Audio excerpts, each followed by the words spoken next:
Hello, everyone, and welcome to episode 276 of Kouryer podcast. Our today's guest is Mr. Richard Anderson, also known as Flaptraps. He's a concept artist from Montana, United States, based in London. And of course, before going to the questions of the podcast, let me quickly mention that in the for contact section of the captions, you can find ID to his Instagram, the links to his website, Twitter, Gumroad, and ArtStation as well. So you can see more of his works in detail. And, of course, if you go into his Gumroad, link that I just mentioned, there's a bunch of art brushes of his personal, signature art brushes that he uses. You can, get them from there. There's, a bunch of, cool stuff, tutorials there if you're interested in his art style. And if you're watching this on YouTube, above us, you're probably seeing a sample of his artworks as well, his portfolio. So, yeah, if you're interested in that style of art, then you should definitely, check out his Gumroad link right now. Or you just open it in a new tab and just finish the podcast first and go check out the rest of the links, right? And all right, so with that out of the way, how are we doing today? Good, very good. Awesome. Thanks for having me. Oh, my pleasure. And I actually mentioned we were talking about before we started recording, that I mentioned that I messaged a batch of artists from 2021, and I decided to it would be a cool idea to know what's going to happen, if I message them again. And well, the result of that is we're having this conversation right now, and I also recorded an episode with Mikhail Kuz and a bunch of other artists as well recently. So yeah, his episode was really good as well. And so yeah, here we are. And the reason I'm saying that, for anyone who also wants to get in touch with an artist, or wants to maybe ask a question, or maybe there's something going on, if you're sending a message and you don't get an answer, it doesn't mean it gets ignored or something. It just means there's 300 messages and your message just got lost in the shuffle. So every 2 weeks, you can reach out again and message again until you get an answer, and that's fine. That's the life of being an artist in the industry right now. So yeah, am I right? Yeah, no, it's good. I think it's good that you did that. I think exactly. Things just get lost in the stack, and it's never ever personal or anything. It's just, basically we're strangers. So it's other stuff comes in, So it's very good that just being reminded or putting your email on that stack again, because most of us, especially artists, we do like to get back to people. I think most of us are pretty compassionate people, I would like to think.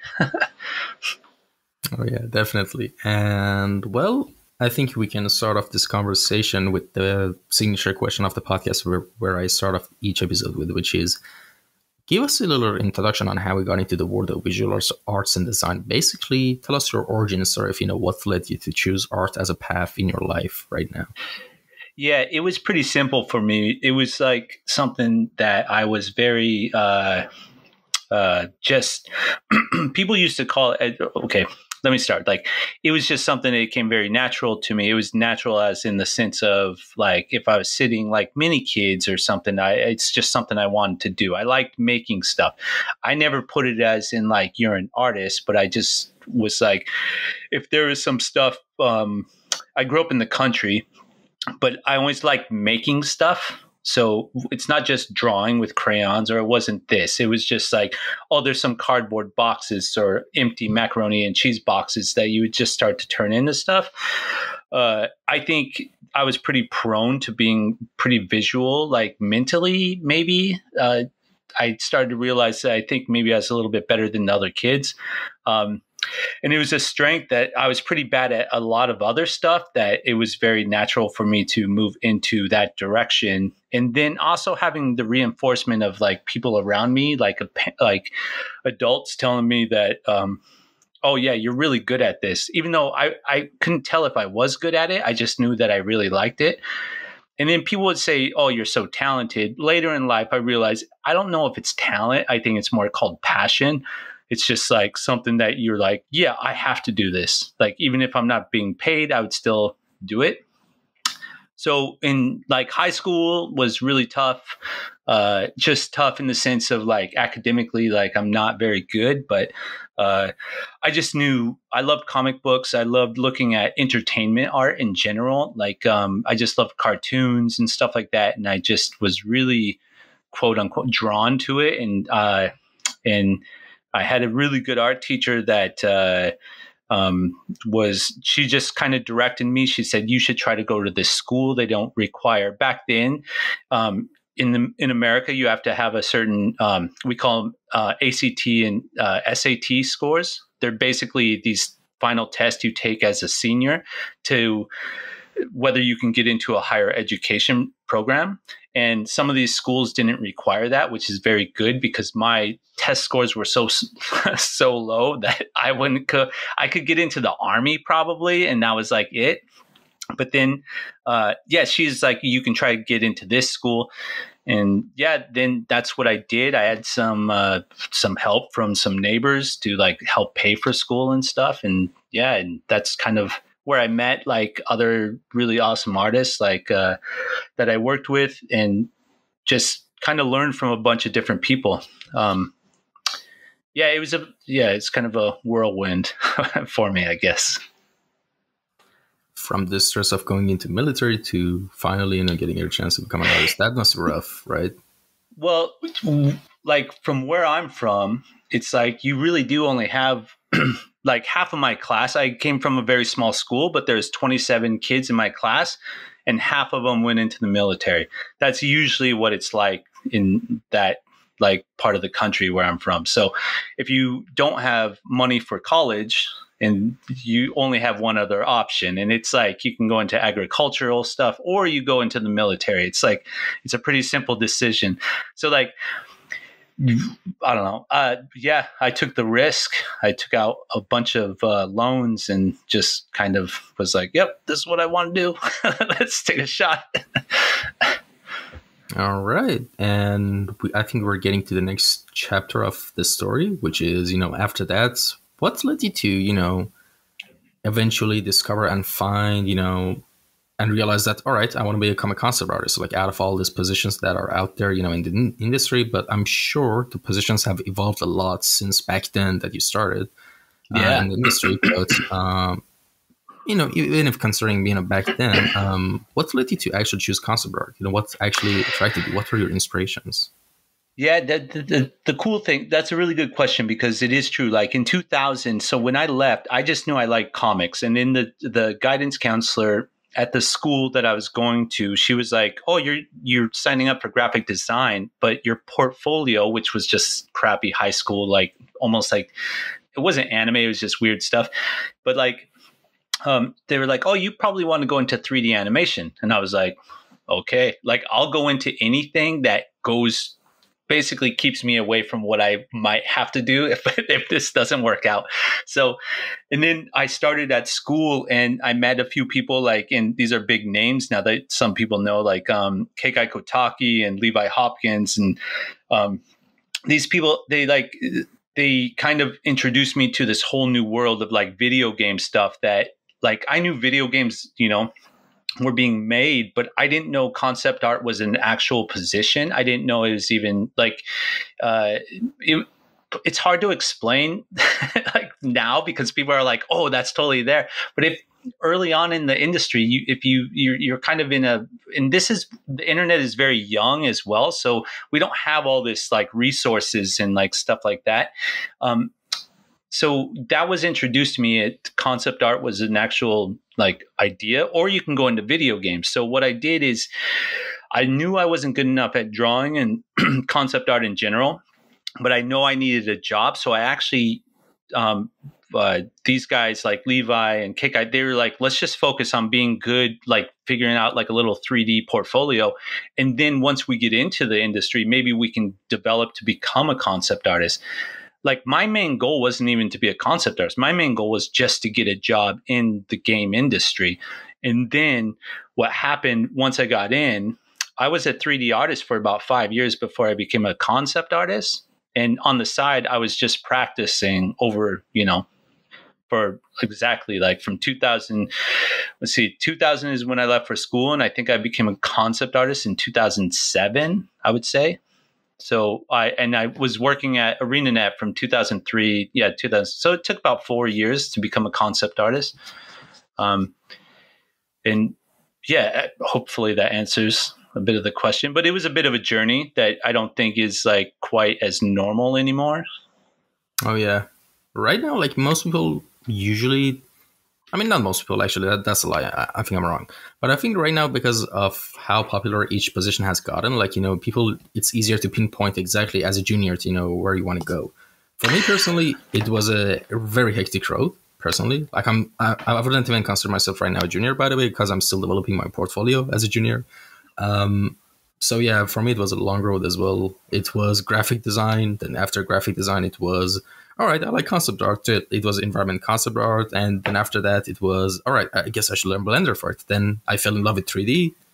I made a lot of random stuff from different tutorials. Then I finally landed on 3D environment art. So that's basically how my art journey turned Yeah, out. see, that's good. And I guess this goes back to what I said from the start is like when I was a kid, it wasn't like I loved comic books like Spider-Man and uh, Todd McFarlane's Spider-Man and all that stuff, like Spawn, all these things were growing up. So that was a big influence. But I will say, it goes back to what I was saying. It wasn't about drawing. It was about making stuff. So what I wanted to do, they're like, oh, what do you want to be? And I'm like, I just want to be able to create stuff.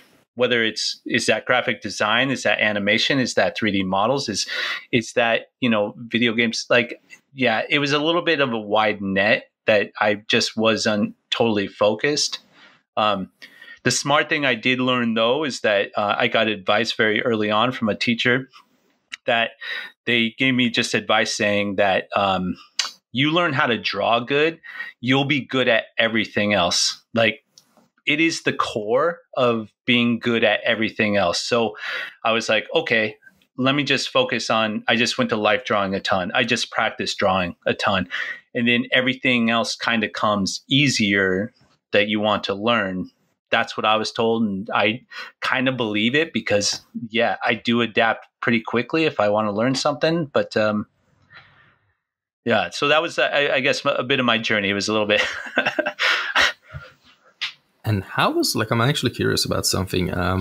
How was, like, 3D art or just art education back then? But I was specifically, I'm interested in 3D art education because I don't think you guys had like dono tutorial plays ready or all this Discord servers or everything. Like, how was it back then? I think younger artists now are a little bit naive to the fact that I was like, you don't realize that none of this stuff existed. Like some of them don't even know that YouTube didn't come with the internet. You know what I mean? Like YouTube came around in like 2007.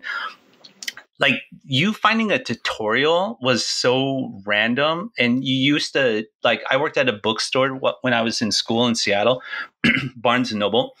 And you would have to buy like the 3ds Max book, which was this giant book that it had just one way of you doing stuff. So when I say one way, it was one way of box modeling, even though you know for a fact that there's people in the industry that knew they had their own techniques of like modeling characters and doing stuff. But this was the only book you had. So everybody was kind of learning. Students would have to learn the exact same way. And it was very inefficient, I would say, because once I got into the industry, I learned more in like 3 months than I ever learned in 2 years of school. Like these professionals around me were like, yeah, just do this. And I was like, oh my God, this stuff is so easy now. And it was like school almost made it complicated, but then the professionals made it so easy.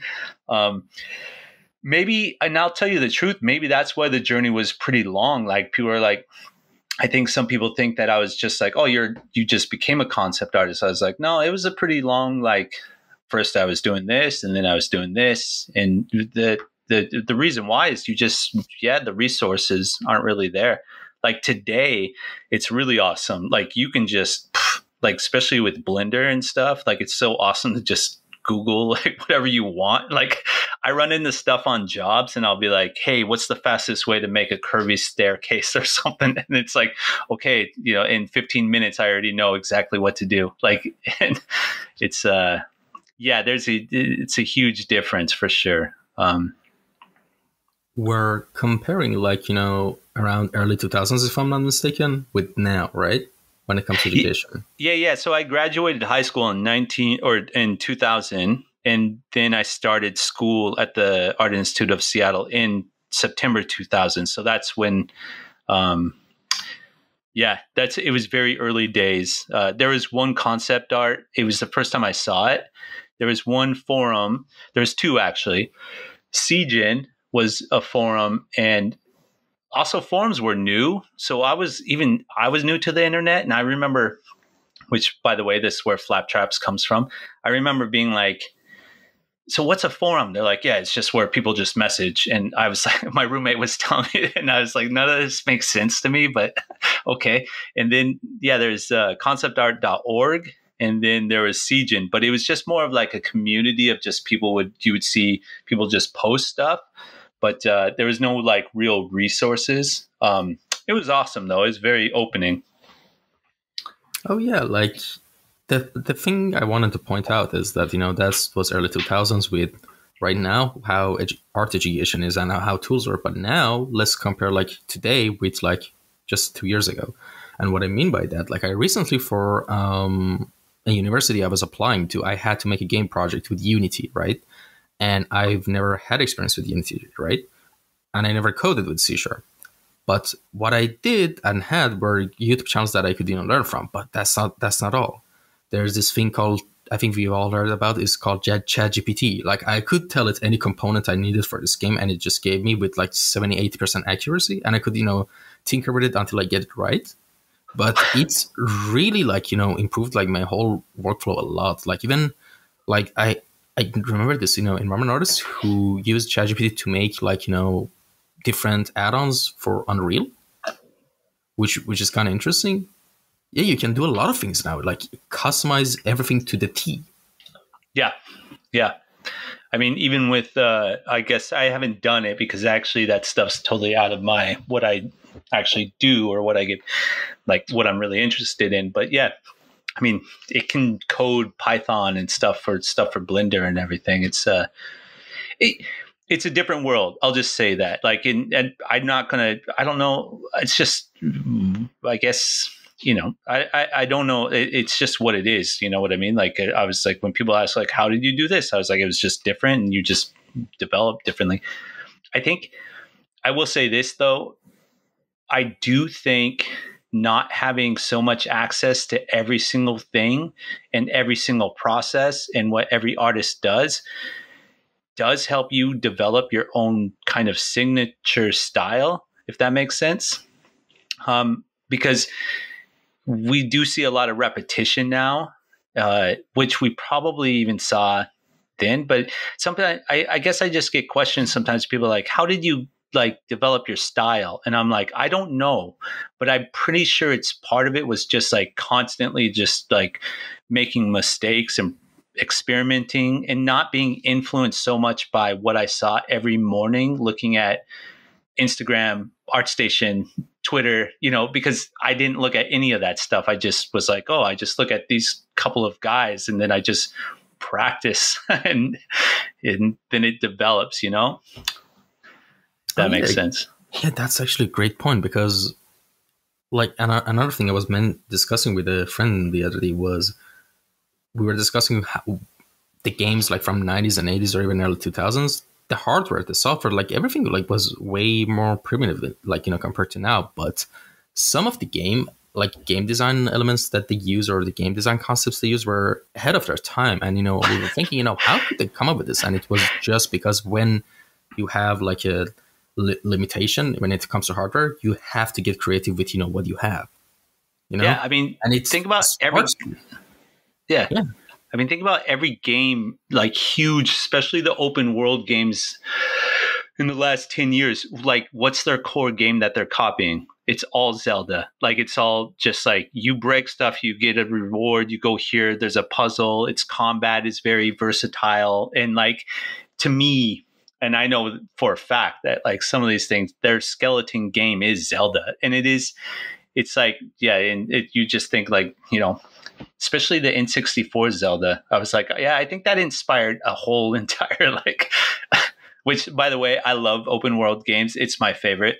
You're an RPG guy. Yeah. And I love the RPG section. I think, what I love about open world, like especially the RPG ones, is I can play at my own pace. And it's so much more rewarding to me and so much more relaxing. Like, Oh yeah, definitely. And speaking of open world games, what are some of your favorite or open world It's games? adjusted. Definitely adjusted because I did go through a section between basically 2005 to 2000, probably 11, when I moved to London. So I was working on an MMO called Guild Wars and Guild Wars 2 for about 8 years. And when I was working on the games, it kind of got me a little bit out of games. And I didn't have a game console system at home. I didn't have even a TV for a long time. I just, work was at work, and then I would just have other stuff. And then I started to get back into games when I moved to London, partially because I was just kind of like on my own. It was a brand new city. I didn't know a lot of people. And so I'll say Skyrim was number one, which was, obviously it's still definitely in my top rank. But then a good friend of mine was like, "You've got to play The Witcher." And I was like, "What are you talking about? I don't know this Witcher game." And then he was like, "The Witcher 3 just came out." And I was like, that was 2015, I want to say, or 2016. And I played The Witcher in 2017. And then that took over. I was like, yep, that's my favorite game now. So it was Skyrim, and then it was The Witcher 3. And it probably still is The Witcher 3. I'll just hold that one up there. I love all the Assassin's Creed ones, like I think Origins and Odyssey and Valhalla and all those. They kind of blow me away. They haven't. I won't put them in the top part, but they're so gorgeous and just in depth. And there's just um, I'm just listing open world games now. Sorry, dude. Like Horizons Forbidden West is fucking unbelievable to me. Like the craftsmanship and just how good that game looks, and actually how fun it is, and the audio, like the sound effects and animations. It's incredible. Uh, yeah, man. I could go. I could. And we were listening if you want, as much as you want, we're listening. This is an interesting topic. When it's like this, when people go, "What's your favorite movie?" I always have a go-to. It doesn't mean it's actually totally my favorite because it's so vast, definitely. but you need to have, I think it's important to actually, for you to have an answer to a question in general, like be like, I don't know if this is 100, but at least it's an answer. So like, that's why I give The Witcher 3 probably my number one. And then, man, I've got a whole bunch of number twos. How about that? That's a one way to put it. Yeah, I can relate with that. Yeah. Because I also I'm having a hard time to rank my favorite games of all time as well. So I just put a bunch of them at number one, bunch of them at number two at the same time. So yeah, it's too difficult sometimes. Yeah. Because if you think about what you enjoy the most or what you spent the most time on, it can be too vast, especially now. Yeah, trying to rank these things is for me it's hard because a lot of games for me felt magical when I was a kid, like Prince of Persia series, for example. I loved that stuff so much, all the three games. And I remember I made my dad check every corner of our city to find the first Prince of Persia because apparently even for that time it was old, so we could only find the last two that came out at the time, Warrior Within and Two Thrones. Yeah, but we could never find the first one. Yeah, but we finally found it, by the way. But it was really hard. But at the same time, there are games that I genuinely got immersed in, like Fallen Vegas, as I mentioned. But there are also games that I think I would consider them pieces of art, actually. Like the top of the line games, which are, for me, like one of those Baldur's Gate 3, Disco Elysium. If I have to be be objective about my ranking, I think these two games are some of the best games I've ever played. I think there should be more, but I don't remember. But these two were just objectively the top games I've ever played. I've never played Witcher 3, which I think that would, definitely shake up the roster a bit. Well, yeah, I think it's all about time, the time that you play these games as well. No matter what anybody says, you can't go back and you play a game and you'll be like, well, I'm not into this like it would be.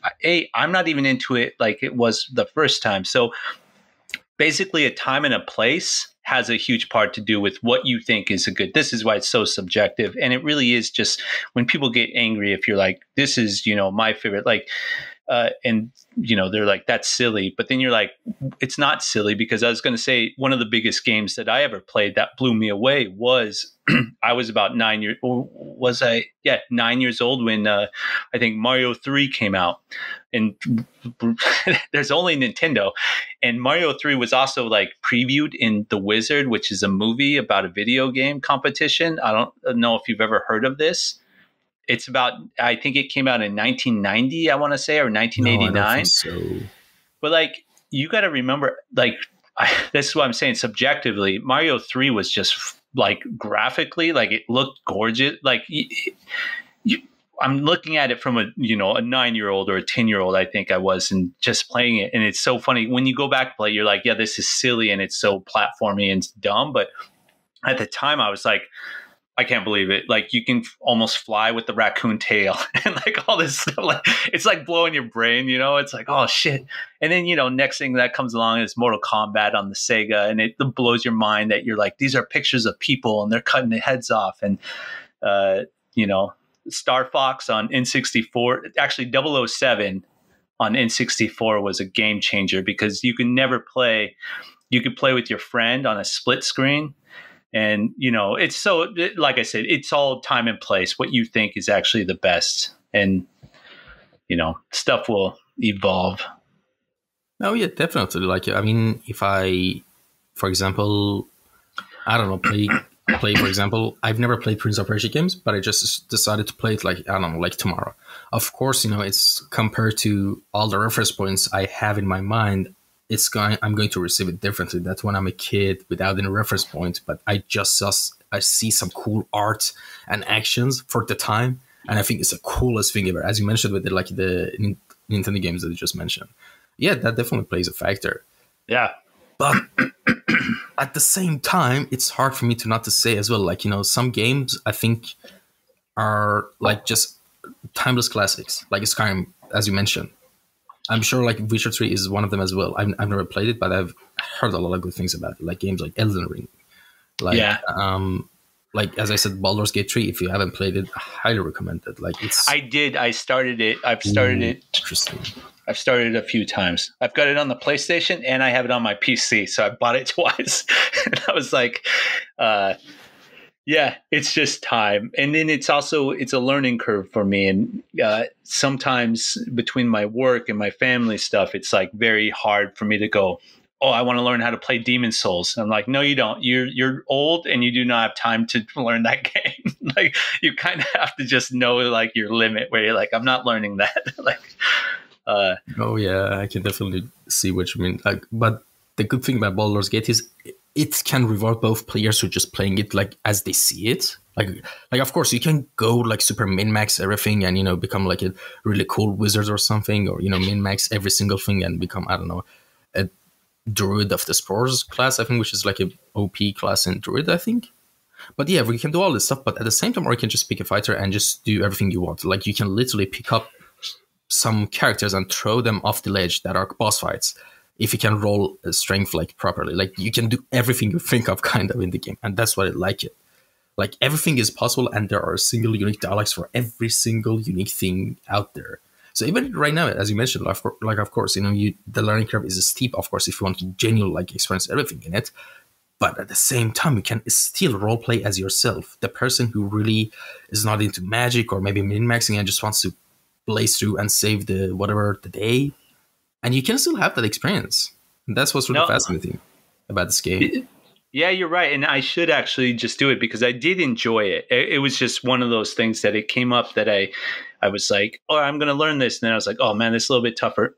And then what I ended up doing is, I always have these winter games, is what I call them. And I never finished God of War, the latest, and then God of War Ragnarok. And so I started Ragnarok. And yeah, that's another game. It's incredible. Like, I'm so blown away by like so many aspects of it that I'm excited, and I'm just getting towards the end. So actually, after this interview, was on my my agenda this evening, was to put in a good 3 hours trying to see how far I can get, because I'm at the end of the game. But yeah, so I'll give Baldur's Gate another try. I do love the way it looks, though. It's very. I think that's what I like the most. That I realized a few years ago when I started getting back into games is how inspirational they were for me artistically, and sometimes I think this is obviously probably more of a generational thing, but sometimes people are like, oh, you're playing games, you're wasting time, you're doing this. And I was like, no, you don't get it. Like, these games aren't like what you think we used to play. These are like, it's almost like reading a book. Like, you're involved in the story, you're involved in this whole world that people have created. And for instance, like, all the Assassin's Creeds, the worlds are so giant and so pretty that it was just like constantly, and I don't know, you can see like where I posted stuff where I'm just inspired and I want to do sketches, and I would play for a few hours and then I'd go draw for a couple hours and then go play for it. It was just, it's really cool. I don't know, just basically just saying like how inspirational like games are now. And I'm always looking for the next thing too. I always I get excited about being like, what's this? What's the Ronin is the one I've pre-ordered. It's the I think it's a Japanese open world. Ghost of Tsushima is what I played. Sorry, yeah. That was years ago. This new one called something Ronin. It comes out, I think, in literally like 3 or 4 days or something. I have no idea. Yeah, it might just be on the PlayStation, but yeah, I'm excited for that. I'm basically just saying is that I like to see new stuff coming, and it's another open world game that it looks gorgeous, so I'm excited to, I don't know, just be inspired, I guess. All right, and well, let me ask you like a question that is related back to art. And which is, how does your design process usually go anytime you want to start working on a new piece or project? Basically, what does the structure of your pipeline look like? And of course, usually a lot of people say their personal pipeline and professional work pipeline is different. If that's the case, could you please explain both of your pipelines? Yeah, I think for what I get hired to do, it changes pretty drastically between what I'm working on. And I just mean that if you actually look at my portfolio, you'll see that I work on a very big range of different professional stuff between films, games, books, and stuff. I could kind of narrow it down to say what I'm working on right now is I'm between a storyboard artist and a concept artist. So if you look at my portfolio and you see the stuff I did for The Creator with Gareth Edwards, that stuff is very much based off of like gathering references and speaking with the director, and then just quickly sketching out ideas in Photoshop and using kind of like little photo bash kind of like manipulation and sketching on top of stuff. If I go into design, like some of the stuff I was doing as a concept art director for NetEase, that was a bit different, where I would do, my pipeline would consist of quick sketches, design sketches that kind of gave a basic idea and variations of different subject matters. So what I mean by that is, say there's a structure I need to design, I would give different designs and I'd sketch them out in Photoshop.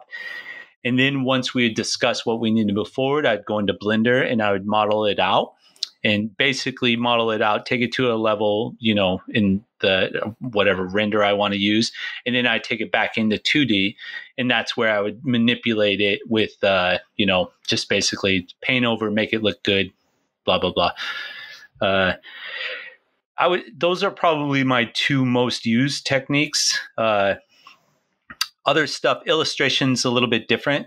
And I think if people don't understand the difference between concept art and illustration, it's just, it's a very fine line as well. It's pretty hard. But like, when I get when I'm asked to do an illustration, whether it's for a game company or a book company or something, I know that I need to be really intent on expressing my sense of style, because that's what they're hiring me for as an illustrator.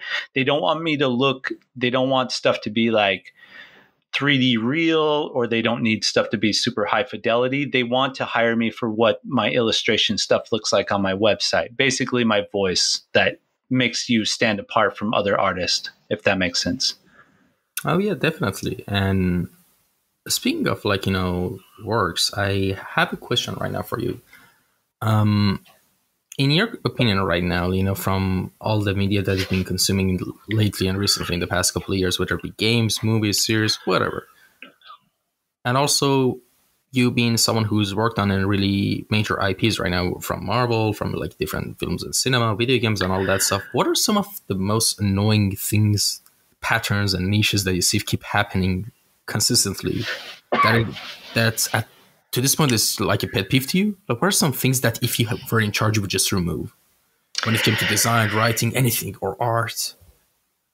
I mean, it's funny.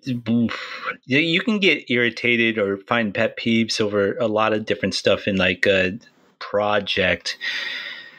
It's a good question.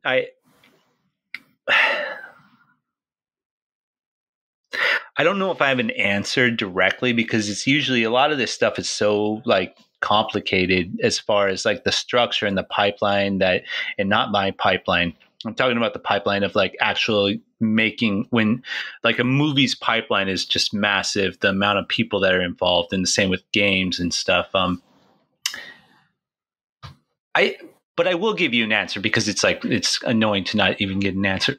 I think the biggest thing that comes across to me, and like after like, I've 21 years and stuff, is just that knowing that there's very, responsible, I think in general, there's always these like very responsible and like educated and very smart people like that are at a leadership level, but they're not smart enough to know that they do not have the aesthetic knowledge that other people have. And I think that's something I've ran across, where you can spot it pretty quickly in like studios and stuff, where you're like, oh no, these people, man, they're awesome at what they do, but they have no idea about this one thing. But since they are where they are, they think they do. I think that's not even with games. I think that's across probably every business in the world. Is there something more, I would say, because that's so broad of what I'm saying, that like, is there anything more like pinpoint right, that you can think of? Sure. Like in terms of design, like design of characters, design of vehicles, like anything that you're personally like interested in and passionate about in your works as well, that you've seen being like some sort of mistake, a pattern that you've recently figured out. Is there anything in any sort of like that regard? No, it's okay. I would say this. Like, I was working with a designer. There was a pet peeve of mine, was the work I was doing, like the actual work and the process and the end product. It was at a visual quality that was good. What was a pet peeve was that the direction given and the references I was given and the way I was pushed made it wasn't very good at the end of the day. So basically the direction was bad, but the quality of the images were good, if that makes sense. And I think that's a really pet peeve of mine, is when you spot that you're like, I'm being forced to do bad art. Like, as in like bad art, like the quality isn't bad. It's just the actual messaging of the image is bad, or the inspiration of the image is not up to what my taste is. And then that's always very hard. And you do come across that. It's a very natural thing in the work world. I guess this is what makes you a professional, though, is that you just go, hey, I did, you're at the end of the day, you're paid to do a job. You're not paid to argue with them, but you can give your recommendations. But yeah, that's always a tough one, because you're not very proud. Basically, I'm not very proud of what I did. Do you know what I mean? Like, there's one show I worked on that I don't post anything from, and there's a reason for it. It's not that I'm a bad artist. It was just I was pushed in a bad direction, if that makes sense. Oh yeah, definitely. Yeah, I can see what you mean. Like, there was this like discussion recently I've had with someone who mentioned actually about this whole concept about design, that he mentioned that, there's thing in character design. Every time they want to add a little bit of storytelling, they just wrap like a bunch of tape around this pistol and they draw some, symbolic drawings on the handle of it. Yeah. And then suddenly that's the cool, like, storytelling of a character. And you see that everywhere, I guess. And Actually, can I add to that? sure, of course. The character one is one thing I've always heard is it's like it's weird. They use it as a pillar. Like they go, oh, it's a little bit too. Let's make it asymmetrical. It has to be asymmetrical, and then it also has to fit into. Can people cosplay as it? That's another big thing, and you can. There's something about that. I don't have the right word for it, but it's like there's something just so probably degrading where you're like, what? So you rather trust somebody who can build a cosplay to this? Like it just doesn't make sense. You know what I mean? Yeah, just I don't know. Like there are a lot of reasons for that, but I guess at the end of the day, it all comes down to profits. I don't know. I'm an ignorant person when it comes to these regards. So I don't want to claim like I know what I'm talking about necessarily, but I guess, when they say that it should be in a way that you can make cosplay of course, down the line, they can, sell cosplays or pieces and materials for that, cosplay of a character. No, that's exactly what it is. But I guess that's the thing that's very hard to take in when you're supposed to be using your creativity and you're putting your passion into it. And then your feedback is, can they cosplay as that? And you're like, I don't know. Like I was trying to come up with a good idea. I wasn't worried about whether like a 15-year-old could like sew this up or like, you know what I mean? Or like an OnlyFans could wear this on her website. Like you're just thinking about like what looks cool to you at that moment. So I guess that would be a pet peeve. Now that because obviously you triggered an old, I was like, yep, that's it. I mean, they want to make money. It's very, makes sense. Obviously. I mean, to answer like the question of, can people cosplay this character? It depends on their dedication, honestly. They'll find a way. I mean, that's the answer. But of course, that's not what the people, I guess the Arabs would love to hear. But yeah. Yeah. Whatever. Well, you can imagine that, I think in a game development studio, do you see anybody else hearing that feedback? I don't think so, but like also IT isn't going to get like feedback. Yeah. Oh, can somebody else? You know what I mean? Like it's only the design, like artists and stuff get this feedback where you're like, I don't even know what that means. Like, but I mean, I just need to quickly mention that I don't work in a video game studio like yet. I'm not even a junior yet, but I just want to clarify, for people who might call me out. But yeah, there's that. But it's still, your argument that still stands. Yeah, I don't think you would hear that. I don't think it's an argument even. I think it's, that's not, because I don't think it's an argument. I think it's just more of a statement of like something. You asked if it's a pet peeve. And I was like, yeah, there's this one time I was designing a character and somebody said that was some of the feedback. And I was like, it just didn't seem constructive as feedback. Rather than dealing with the product that you're trying to build, you're also trying to be like, how many people can we grab with this one thing that you're working on? It just didn't seem cohesive in the whole like building of a product is what I mean, I guess. Like if you're already trying to kind of check a box on what might be marketable to somebody, then that probably should have been given to you at the initial date of art direction. Like the first day, I should have been told, hey, this has to be cosplayed. Do you know what I mean? Rather than 2 weeks later after you design stuff and then they go, well, can somebody cosplay this? You're like, I don't know. I guess that's more of my point. Oh, yeah. You're right. And yeah, there's so many things like that happening in the industry. But it's across the board, yeah. Yeah. I mean, for me, one of my pet peeves that I actually want to know your opinion on. I'm recently bringing this up to most guests because I genuinely, I'm interested and curious to find a solution to this. My pet peeve in the industry right now is that, every time people run out of ideas, they just pull a parallel universe switcheroo, right? You see it everywhere, and I hate that. Like literally everywhere. Like parallel universe. Oh, that character died. Oh, no, no, no. Don't worry. We'll bring it back in a sequel with the parallel universe. Oh, Robert Downey Jr. died as Iron Man. No, no, no, no. Don't worry. We'll bring it back as a parallel universe, and it's going to help us, kill the big bad, the next big bad, or whatever. Mortal Kombat. Like the timeline ended. All right. We'll reset the timeline 2011. Then it ended the story again. Don't worry. We have like there's so many multiple universes. Like I hate that so much. I might actually make a 1 hour video essay about this. I can rant about this for hours actually. But what are your thoughts on this? If you were in charge, what would you do? Or do you think that's even a problem? No, I'm with you. I think I will say this. There was one movie that came out that I was like, oh, I was so excited for it. And then all of a sudden I was like, oh, no, is this that parallel universe, just like constant other stuff? And then I will admit, though, I rewatched it and I was like, no, it was excellent. It was still super good. Even though I hated that part of it, I realized that I was totally wrong and it actually did add to it. But I have no answers for you. I think that honestly, it is becoming a little bit like there's so much of it that I think that they're going to start realizing that people are going to get tired of it and we'll get new stuff. You know what I mean? Like you can't just keep look at how bad the latest Marvel stuff is doing. And it's because they're just trying to build on this thing that they did 10 years ago. And it seems like it's like failing, but I don't. Yeah, if I had the real answers for you, I'd probably be doing something else. Something original, but that's not where the industry is going. It's just rehashing the same things in a different, front end. That's just a safe thing to do.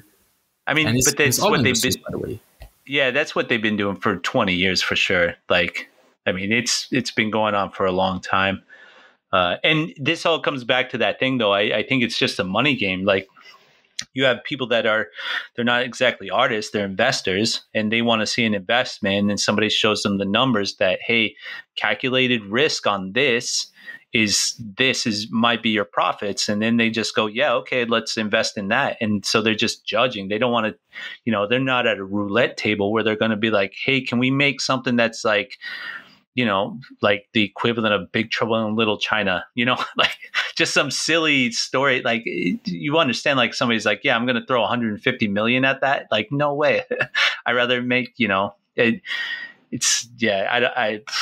who knows? I mean, it would be great if they do. I will say that was really cool about the working with Gareth on the creator and stuff is that he kind of knew. He was like, yo, man, this is the original thing that I'm trying to do. And it was like the battle. There's a lot of respect I have for Gareth for the battle that he actually put in and the amount of time that he's been working on that for so long. Like I have no idea exactly, but it's got to be 6-7 years for sure. Like where you're building a product and you're just trying to even get it funded yeah. And it was, people can have their problems with it, whatever. But I think I've just got a huge amount of respect for somebody to, just have the guts to be like, hey, can I make this thing and just try, And it was one of the original things we've seen because everything else is just like you say, it's just like a spin off of something else. And,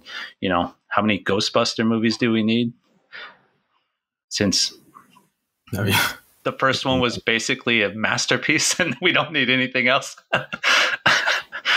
If it ain't broke, don't fix it, I guess. Yeah. But I will say this, and also I'm a huge Marvel guy. I love people hate the Marvel stuff. I always enjoy actually almost everything they do. So, and this isn't because I work on them. It's literally just, I think it's just like me as a comic kid that I was like, yeah, I know it's not perfect, but I still enjoy seeing these, the characters on screen.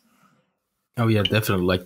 Like Marvel is actually right now, I mean, it seems really overrated to some people and I get that, but Marvel to me is like, I'm mostly a Marvel fan as well, like the original X-Men's, the Sony Studio X-Men's, in the early 2000s. The Blade movie, I love that. It's so underrated. I don't know why there's no remix or anything like that.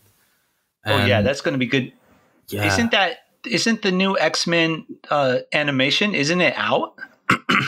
Yeah, I think it's out, but I haven't watched it. I But I haven't never watched it watched either. animations. I never really watched those cartoons. I think I was in high school when they came out, and by that time I was like, I only watched Saturday Night Live and like Seinfeld. I was, which I'm not even sure if you know what those are. Yeah, I know actually, but Oh, okay, sorry. it's on my backlog to watch actually Seinfeld, but I haven't gotten to it yet. Yeah, but it's definitely Don't on worry my. about it. It doesn't. You can give it a shot, see if you enjoy it, but like like I said, time and a place, it works out. And then Oh yeah, sometimes people will try to go, especially with comedy. Comedy is a weird one that you have to be in that place and time. But except for The Office, The Office is still number one. all right. And actually, speaking of Guardians of Galaxy, that's actually my favorite. Like all across the board, my favorite. Like anything that's comic related. Like, and especially like just the trilogy and the Marvel was perfect. The third movie actually made me cry hard in the cinema, and I'm Oh, not I know. I'm not joking. Actually, yeah, it was actually last spring. Yes, when I went to watch the movie, and yeah, it really made me emotional and got me. And also Hey, the man. video game Yeah, they I'm made. with you, dude. I didn't watch it in the theater, but I was like, I was crying as well. I remember my wife looked over at me as she was just like, "Are you?" But that was like, I know you're crying as well. Yeah, I mean, especially if you watch the first two movies in the trilogy as well, it adds a little bit of backstory that it makes the impact in the third movie much more harder. And yeah, but I really love that movie. And the game that I think Eidos Montreal made of Marvel's Guardians of the Galaxy in 2021, that was also like just top of the line single player game experience.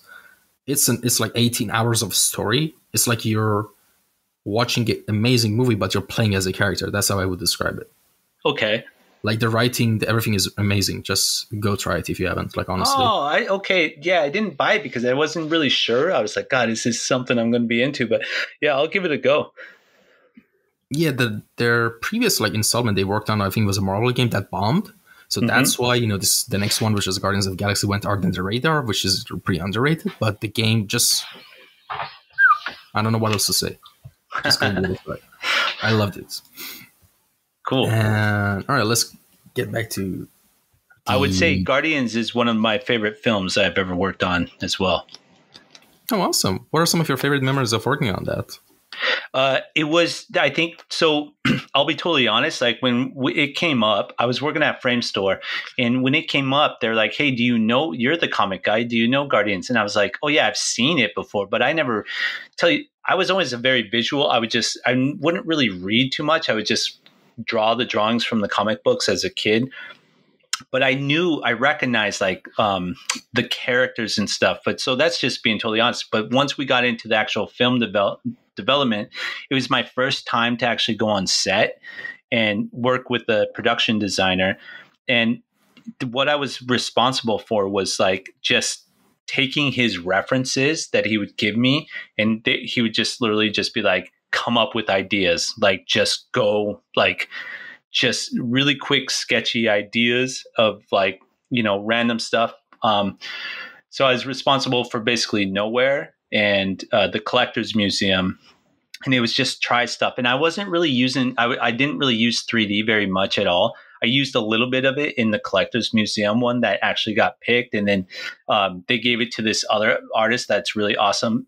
His name's Pete Thompson, I believe, and and then he made it way cooler than what I did. So, but it was just a fun experience, just being like in that like actually on set. It was, I mean, it was pretty. It was long days because my commute was 2.5 hours to the studio and then 2.5 hours back. So I was commuting about 5 hours a day, like bus, train, taxi.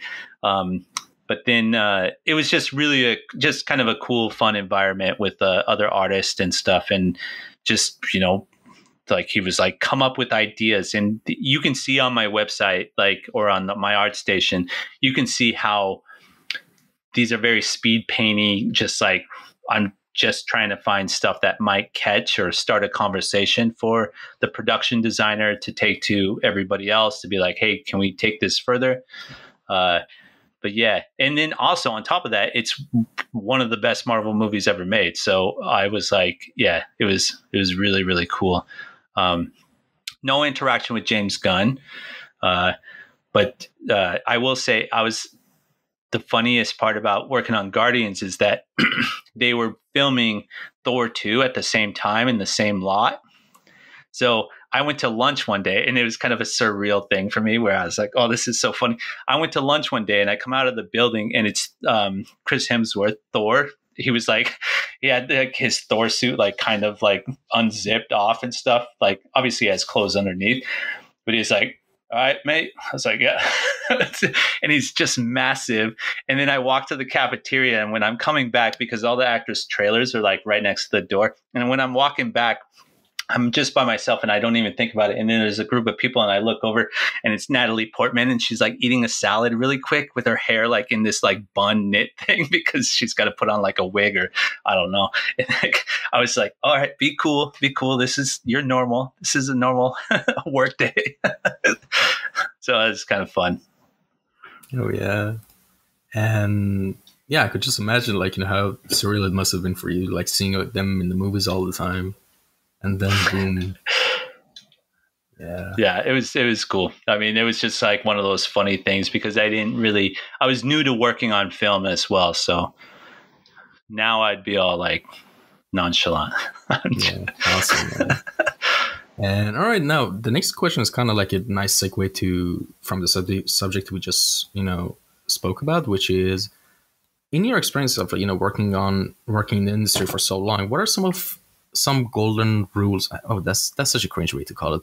Let me just say it this way: what are some unwritten rules in your opinion that you think are about working as a concept artist in a team? No, a golden rule works. I think right. it's to be. I mean, the first thing is like don't be an ass. Like that's the biggest thing. And also check your ego a bit. Like it's good for you to be confident in yourself, confident in the work you do, but it's also very important for you to know that yeah, you're not that special. It's like I think that's a good rule across most people should know. Like I think this goes across most things. Everybody's special, right? Like yeah, we all get it, but there's a certain thing where I think it's very important for you to know like you are like just check your ego a bit at the door is always a very good thing, and always be kind and appreciative to the people that work with you. Like but you also have to be very like knowledgeable to not put up with people's bullshit as well. But that's a line that you just kind of learn. Don't steal other people's stuff is probably a good one. I mean, that doesn't go for concept art. I think that just goes across life. uh, what I'm doing right now, I'm just trying to think of like what other artists that have worked longer than me have ever said, or like experiences that I'm like, what is the golden rule? Yeah, I don't know. Like, there's some other weird stuff that it's like it's good to just be honest with your time as well. I mean, this because so much of this stuff is kind of whether you're in a studio or you're freelance. I think this is more probably just on just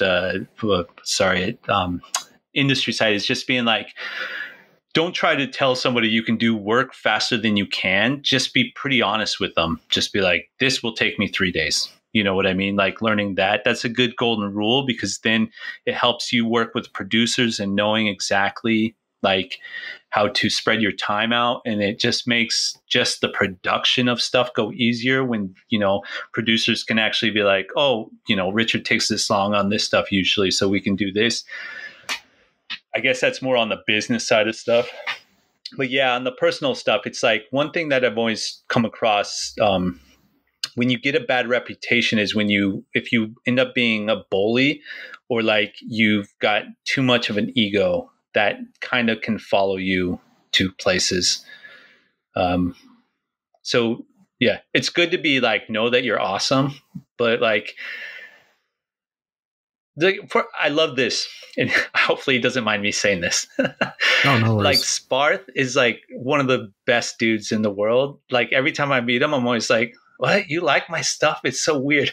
Like, but he's just like so humble. But he also knows he's like, I also know my shit. So and then it's like, I love that dynamic of him. It's just like everybody knows you're the best, or like even he's like, I'm not the best, but like what I mean. It's just like he has such a big Oh yeah.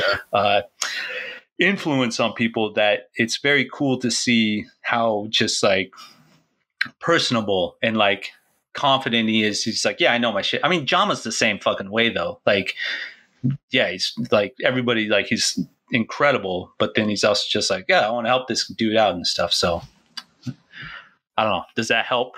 Oh yeah, definitely. Like I think, of course, I didn't have like the same amount of experience, working in with different type of personalities and people in the work setting area. But from what I'm understanding, from what you're saying, and also from my own small bit of experience I have, I think it's good to empathize with the fact that sometimes when you meet someone for the first time, they might be in a really bad or sour mood or something bad is happening. That's all right. They might even apologize later. But the thing is, when something gets in someone's head, like for example, a title or a number or anything, and it gets to their ego, it becomes a consistent behavior. And consistent behavior is a recipe for a bad reputation in terms of like that thing we just talked about. Yeah, So, yeah. exactly. Yeah, it's a weird one. But if you're thinking about golden rules, like that's what I was trying to think. I was like, well, there's just like a personality things that within this goes across everybody. Like it doesn't concept art. Sorry, it's like, but it's within that, and then within like your just in general, like when you're in a working environment, like what to be aware of.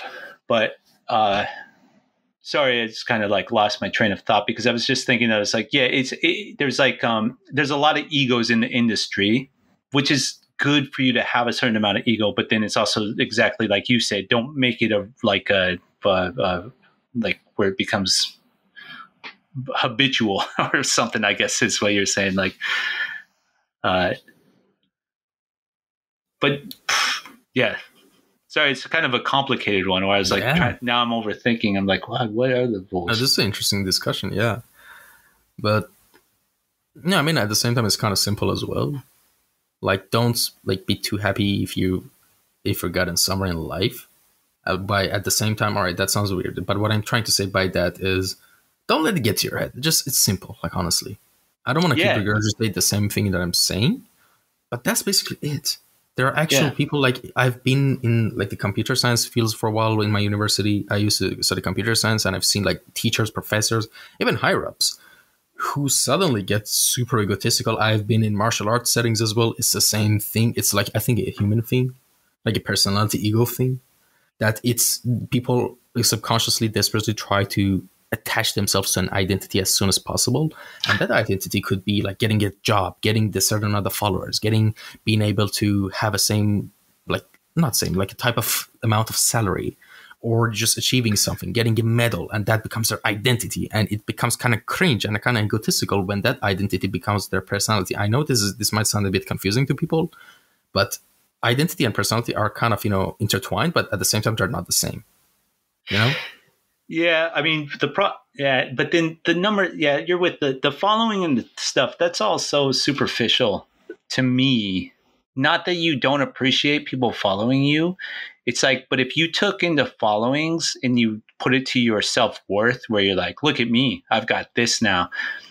I just know, I was like, honestly, that would be weird if you can't put your self-worth on like what is actually happening, on social medias and stuff like that, I guess. Cause I'm there with you. I'm really surprised that you said it happens in martial arts a lot, because I always know most of the people I know that do martial arts are just like, they're humble.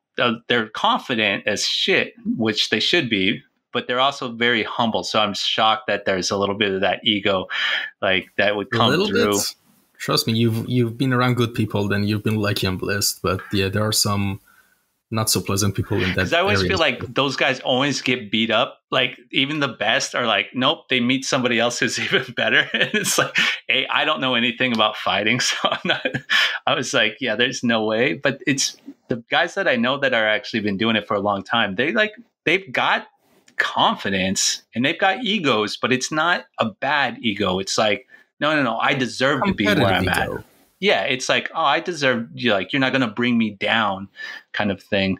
Um, but I will say that, like, anytime if somebody actually, I will just from my working, I'm a working person. I don't really manage people too much or anything like that. But I guess my golden rule always is just like, it's probably more for management since I work directly with so much leadership within film and is that what I always love about a good manager is, so if there is ever a manager that I just, the showing appreciation for what your worker does is so important. It could be the smallest little comment that you can give them will be like, oh yeah, I love this dude. Like I'll work harder for him. Like, you know, it's like appreciation doesn't really cost anything. And like, it's so easy for managers to do that. And I've worked with managers that they think it's better for them to not do that. And it never works out. Their turnover is always very high because people are like, why would I work for you? Especially when you, as an artist, you get more options. So yeah, just from a management, it's like, just, be like, if your artist isn't doing the right thing, well, let them know, obviously, in the best way you know how. But like when they do something good and then it reflects on you, then appreciation is, you should be giving it, you know? Oh yeah, definitely. And speaking of artists, who are some of your favorite artists and designers that have inspired you the most? I'll just go through a timeline if that's easiest. The one I can remember the most was probably like, it's between, and people are going to laugh because they'll be like, oh my God, you're in two different like subjects here. But um, I think, like, obviously, like I said, Todd McFarlane's Spider-Man was a big one. And then Frank Frazetta, like his Conan stuff. I was given comic books by like my older brother's friends. So I had this weird collection of like stuff from like the late 70s to the early 90s. And it was just like this mishmash. And then, yeah, jumping forward, I remember a couple of guys when I moved to Seattle, they introduced me to a guy named Ashley Wood, which like blew me away. He's a comic book illustrator, does a bunch of stuff, and that was amazing. And then that was about the same time I discovered Craig Mullins as well. And then everybody thinks that I'm really influenced by what is his name? Sakura, the Metal Gear Solid artist. And I'm Yoji not. Shinkawa? Yes, Yeah. he does the inks. Oh yeah, Yoji Shinkawa, I think that's it, right? Yeah, so a lot of people will look at my work and be like, "Hey, this looks like his," or you. And I was like, "No, not really." But there's a story behind that. I really love his work, but it was my roommate loved his work, and my roommate said, "Hey, we should just start drawing with brush pens." And I was like, "Oh, okay." And then by using a different tool, you start to develop a different style of drawing, if that makes sense. And so that's where that comes from, even though I do love his work and stuff. But and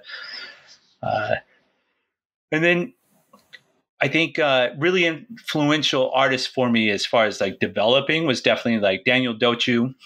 He was an art director of mine that was like kind of a mentor as well. And he taught me a bunch of, he would do a lot of paint overs for me and kind of like pushed me into like, going into like this illustration style stuff. And then Jamie Jones was another one that I worked with that like gave Excuse me. me. I'm sorry. I think for the past 10 seconds, your video froze and your voice cut out. Yeah, the last thing I just heard was Jamie Jones. Oh, okay. Well, we can just, you can edit that stuff, right?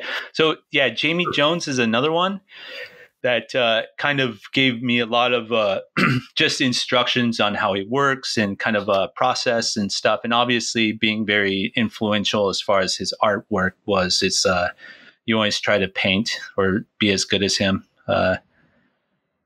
I mean, I could go on with the list. I have different, but I think I'm keeping it to the genre of entertainment art. I have a whole nother list of like illustrators and like, the golden age of illustration and stuff like that.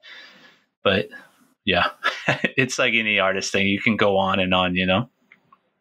Oh yeah, definitely. And yeah, there's so many things, but I see the similarities with the Yoji Shinkawa one. I get why people say that. But at the same time, for anyone who's listening and are interested in you said the brush pins, the type of brushes you guys were using, and that kind of developed your style. Yeah, so Keikai was a huge fan of his, and Keikai had the Metal Gear Solid book, but I didn't really. I mean, I saw it and stuff, but I remember Keikai was like, "Yeah, we use ink wash and use actual like just brushes, like paint brushes and ink washes," and we started going to life drawing, and then just being around each other, like, tell you the truth, it wasn't me. It was me being around him, which made me want to be like, how can I draw more like Keikai? Because he was way better than me. And I was like, oh, okay. I just would kind of try to mimic whatever he was doing. But then he was actually trying to mimic what Shikara was doing, I guess, if that's how you say his name. And I think that's probably where it came from. It wasn't me looking at Metal Gear Solid images. You know what I mean? Like, it was just, you do use a tool and it helps you start to adapt your drawing habits to that tool. If that makes sense. Oh yeah, definitely. Yeah. And well, what are you working on right now that you can tell us about? What kind of project is it? I mean, of course, there's like, 99% chance that there's NDAs involved. But, if that's not the case, or you're working on something, personal project or something like that, could you share with us? I've got I just got feedback on a book cover that I'm doing. I've got another book cover that should be coming out pretty soon. The film project I'm on right now, I don't know if I should be public about it, so I'll just keep that one. But that's the big one that I'm working on right now. Honestly, I just got laid off from NetEase a month ago. So I luckily got an email from somebody I worked with before, and it was like instantly I had another job. So that was very, very lucky. But yeah, I would say I'm just working on that. And then on the back burner, I do have I'm still working on the tutorial for my production, like my environment design in a production setting for video games. Like, I wanted to make a tutorial of what basically my process is for that. And yeah, at the moment, that's about it. I mean, I wish I could say more about the actual thing, but I don't know if I'm comfortable with it. Yeah, no worries. And the next thing is actually, I think you'll be much more comfortable answering is, till now, we've just, been talking about the art-related stuff, industry, blah, blah, blah, all this stuff, right? But now I want to ask you like a completely non-art related question. What area besides the area you're working in right now, which is of course, art and design and all that stuff, would you be interested to explore and learn in the future? Like basically what other completely non-art related stuff you got going on in your life? So you're asking what do I want to learn outside of or the art? Which is non-art related completely. Whatever. Oh, that's a good question. I like that question because it takes you out. So growing up, I loved, I played basketball. I loved that. And then I loved skating. But it turns out that stuff is really, really bad for your knees. So I've got arthritis in one of my knees. So no more basketball. And I haven't skated since I had surgery, 14 years ago. But so now I'm getting a little bit older, and I actually there's a golf course pretty close to me, and I know it sounds totally old man style, but I'm really interested in actually going to the driving range and just having that just something to get me out of the house and into a more public scene. That I don't know if you've ever golfed, but it's very difficult and I don't know, kind of therapeutic at the same time. So that's my next goal, is to just to get more into that and make it more part of the lifestyle. The other thing I started doing actually just 2 months ago for the first time was yoga, which is a very challenging but very rewarding so far. Yeah, that's pretty much, I would say those two things, I guess. Yeah, that's actually like a good point about like that you mentioned yoga. I recently, I don't know, it's comical for me to say because I'm just 26 and a half years old. So I'm fairly young. So it's kind of like, really embarrassing for me to say this stuff like I'm some 60-year-old man. But, because of lack of exercise this past couple of months and just overworking myself, I'm kind of, feeling burnt out a little bit physically, like, being stuck in home too much. And I think it's really important to, and I know it sounds really cliche and just boring, but balance is really important in life. I know I hate, it just sounds so boring, that sentence alone, I know, but it is actually important. You have to make a routine to definitely go outside, get some sun, get some fresh air, walk, exercise, as even if it's like 20 minutes, it will compound in future. So that's a problem. But at the same time, like if you're like me, who just is a shrimp on my laptop 24/7, that's also going to compound, right? Yeah, So yeah. you better pick your poison right. So yeah, yoga is also really amazing. I used to do it like for like, a month or two, but as a lot of things I get hyperfixated for a short amount of time, then I leave it alone because of like procrastination. I left that as well, but it was really good, right? And there's like, so many good things I hear about it as well. Like, there was this guy who's really famous, the DDP yoga, his system, which is really famous. I don't know if you heard about it. No, I don't think I have. Like I said, I'm pretty new to it. It's just something that is pretty intimidating at first. And then just intimidating because it's like I was like the only guy, and it's all these like much older women in the class, and I don't know what I'm doing. But then, yeah, it was very nice. It's just I can tell, when you do something, it's good for you, and you're like, yep, this has to become part of my life now. Yeah, man, best of luck, honestly. And I highly recommend everyone to start a picky exercise that you find fun and start doing it. I should do the same as well, definitely soon. But with that being said, we've reached the end of the podcast and reached the final question of the podcast, which is called time capsule. All right, let me explain. Imagine you had like a short amount of time, like a short window of time, like let's say a few minutes, right? And in that amount of time, you had the opportunity to say anything that you want from yourself, a human being, to any other human being. And that another human being is obviously anyone who's going to listen to this podcast at any point of time in the future. What I would love to ask you is, at the same time, when it comes to this subject, what are some of the most valuable life lessons you've learned as a human till now that you can summarize and tell us? That is the core of this question, actually. Oof. Take your time, man. It's fine. Even if you need 2 minutes. The time capsule and the most important things.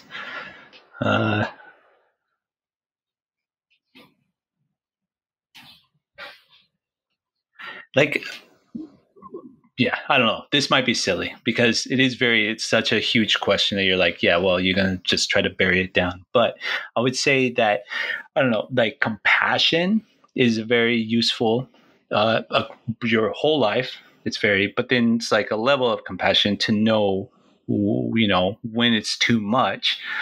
And also, don't be scared of work. Like, don't be scared of hard work. And being honest with yourself is actually something that I see less of, I think. And because it's very challenging, we are becoming very much more narcissistic as a society, like everybody's good. And I think being really honest with yourself is probably the very good, it's very important, I would say. That's, is that good? I don't know if it's good. Fuck it. No, it's good. Yeah, listen. No. Listen. The thing that the most problem people have with this question is that they usually refrain from answering because they think their answers might be too cliche. But that's not the point for me, because I think even if it's the same subject, I think everyone's perspective and way of expressing that certain subject is what's interesting to me, and and that might be the factor that makes that certain subject click for a lot of people. with the way Yeah. they say it. So that's why, like, I really love this, and this has been a staple of my podcast. It's 200 episodes now. Oh, cool. Like, I Cool. started asking this question from episode 75, I think, with Clive Almeida, Indian Constant Brothers. And right now we're at episode 276. Jesus. And yeah, I really love this question, honestly. Yeah, And it's a hard one. I mean, because you're going into some others, you're going into way more like almost psychology and stuff that yeah, I'm like, hey man, this is stuff that, yeah, I'm working on. So it's like, that's something important to use, I guess. also for any potential future guests of the podcast who might be listening to this podcast at this point, there's two questions that when a guest asks me to send them a sample of questions that I'm going to ask them, that I never include in the question repertoire, which one of them is this, and the other one is your favorite artists and designers. Because the thing is, I hate the fact if people prepare for these questions. Do you know why? Because the whole point of these questions is the guest should be put on a spotlight in a certain amount of pressure. Because you know what happens? The answer subconsciously pops out. Yeah. That's the point. The real answer is the one that subconsciously pops out like a popcorn. Like, if you, of course, prepare for it, you study for it, of course, you're going to have like a manufactured answer, which is Yeah. pretty You're going to nice. get a political, like what a politician would do. Yeah, but that's like the beauty of asking questions sometimes like this, to put people on the spot, right? But these two questions are exceptions. So if you've listened to this point of the episode, and I someday in the future invite you to the podcast, you'll know these questions as well. So congratulations. But with that being said, thank you so much for coming by and taking your time out of your schedule for coming on for this episode. It was a real pleasure. And thank you to anyone who tuned in and listened to this episode as well. If there's any comments, suggestions, or critiques, please leave them down in the comment section down below. I always check them out. Or you can send me a message on the Kouryer Podcast Instagram page, and I'll check those DMs as well. And with that being said, folks, stay safe, take care until next episode. And also, do your yogas, by the way, exercises. And till next episode, bye-bye.